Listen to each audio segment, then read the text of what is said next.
Welcome back to ఆడుద్దామను. ఇవాళ అయితే మేము మా అమ్మమ్మ వాళ్ళ ఇంటికి కాకుండా మా అమ్మమ్మ వాళ్ళ ఇంటికి అయితే చిలుక వచ్చిందనమాట. అది భయపడుతుంది.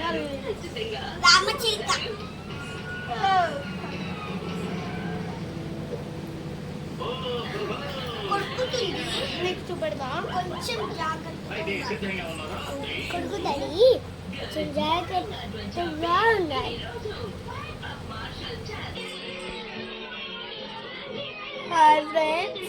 నా మీద చిలక ఎక్కింది.